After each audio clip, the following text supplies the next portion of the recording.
আসসালামু আলাইকুম viewers, welcome back to my channel হালাল ফুড রেসিপিতে।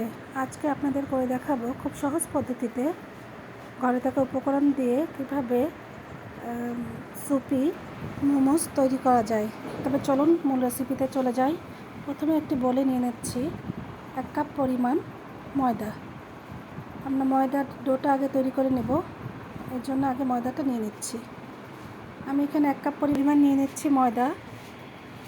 আমি যেহেতু অল্প মোমো তৈরি করব, এর জন্য অল্প একটু 1 কাপ পরিমাণে ময়দা নিয়েছি। আপনারা চাইলে বেশি পরিমাণে নিতে পারেন। সাথে দিয়ে নিচ্ছি হাফ টিস্পুন লবণ। এরপর মিশ্রণটাকে একটু ভালোভাবে মিশিয়ে নিচ্ছি লবণের সাথে। এখানে আমি দিয়ে দিব অল্প পরিমাণে তেলটা দেওয়ার পরে এখানে হাত দিয়ে আমি ভালো করে ময়দার সাথে মিশিয়ে নেব, যাতে ভিতরে কোনো লাম্পস না থাকে। যত ভালোভাবে মেশাবেন আপনার ডোটাও তত সুন্দর হবে। এবার আমি এখানে ভালোভাবে মেশানোর পরে এখানে হাত দিয়ে ভালোভাবে কষলিয়ে দিচ্ছি, দেখেন। এবার এখানে অ্যাড করব অল্প পরিমাণে হালকা গরম পানি। হালকা গরম পানি দিলে ডোটা আসলে একটু নরম হয়। আমি ডোটাকে ভালোভাবে কষলিয়ে মেখে নিচ্ছি। আপনারাও চেষ্টা করবেন একটু ভালোভাবে মেখে নেওয়ার, স্মুথ করার জন্য। আমি একটা র্যাপ পেপার দিয়ে ডোটাকে র্যাপ করে দিচ্ছি এবং একটি সাইডে রেখে দিচ্ছি।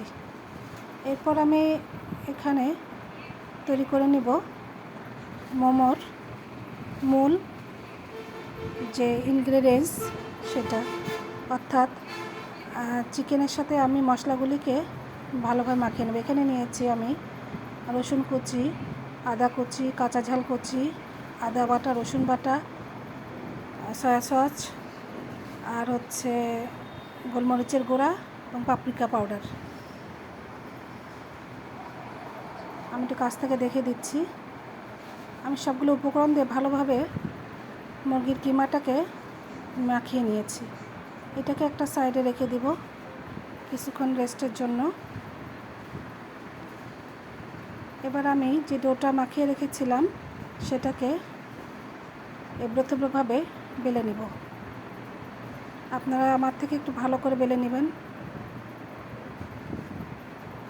আমি আসলে খুব ভালো বেলতে পারি না, এর জন্য আসলে বাংলাদেশের মানচিত্র হয়। আপনারা বাংলাদেশের মানচিত্র না করে আপনাদের মতো করে সুন্দরভাবে গোল করে নেবেন।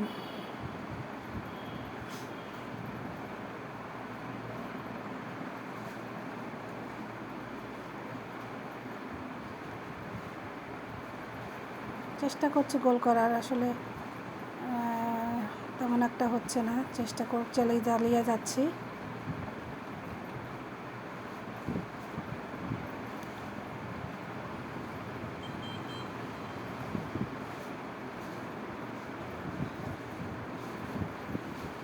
দেখি একটু দ্রুত করে হয় কিনা। এবার আমি একটা কাটারের সাহায্যে এটাকে গোল করে কেটে নিব। আমি 4 পিস করে নিলাম।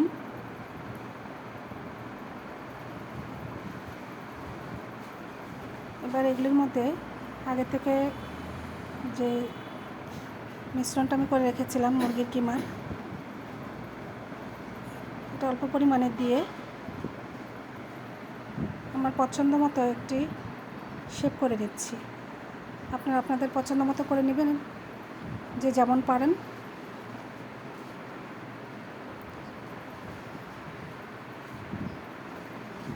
আমি আটটা করে নিচ্ছি। এভাবে আপনারা সবগুলি বানিয়ে নেবেন। আমিও আমার সাধ্যমতো সবগুলি বানিয়ে নিচ্ছি। এবার একটি করে সবগুলো বানিয়ে নিলাম। একটি কড়াইতে আমি কিছু পরিমাণ তেল দিলাম, তার মধ্যে দিলাম প্রথমে রসুন কুচি। রসুনটাকে লাল করে ভাজবো না, হালকা একটু তেলের পরে নাড়াচাড়া করার পরে দিব পেঁয়াজ কুচি, কাঁচা ঝাল কুচি এবং টমেটো কুচি। মশলাটাকে ভালোভাবে কষিয়ে নেব। একটু হালকা লালচে কালার করব। আমি এবার দিয়ে দিচ্ছি এখানে আমার ঘরে তৈরি করা টমেটো সস। দেখুন একটু হালকা ভালো করে কষিয়ে নিয়েছি, একদম পোড়া পোড়া করে ফেলি নাই। এখানে এই পর্যায়ে অ্যাড করে দেব 2 চা চামচ পরিমাণ কর্নফ্লাওয়ার।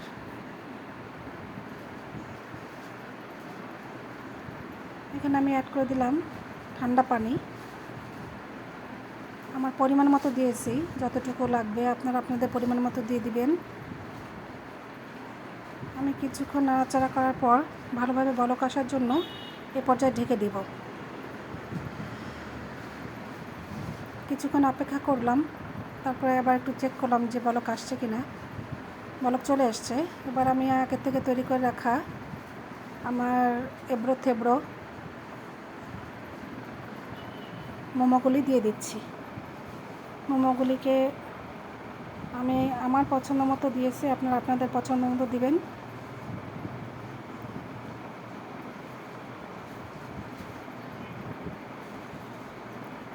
এভাবে বানিয়ে খেয়ে দেখবেন, আশা করি আপনাদের ভালো লাগবে ইনশাল্লাহ। আমি ঢেকে দিব কিছুক্ষণ। ভালোভাবে এভাবে ঢেকে রাখার পরে আবার তুলে আমি দেখছি যে আসলে কি হয়েছে। এ পর্যায়ে দেখলাম যে না, আলহামদুলিল্লাহ ভালোই হয়েছে। এখন একটি তুলে আপনাদের দেখাচ্ছি। অনেক বড় বড় মোমো তো আসলে 1 চামচ দিয়ে তুলতে পারছিলাম না, যেন 2 চামচ ব্যবহার করেছি। দেখুন কত ভিতরটা কত সুন্দর সিদ্ধ হয়ে গেছে এবং খেতেও অসাধারণ হয়েছে। আশা করি আপনাদের ভালো লেগেছে। এভাবে বাসায় বানিয়ে সবাইকে সারপ্রাইজ করে দিবেন।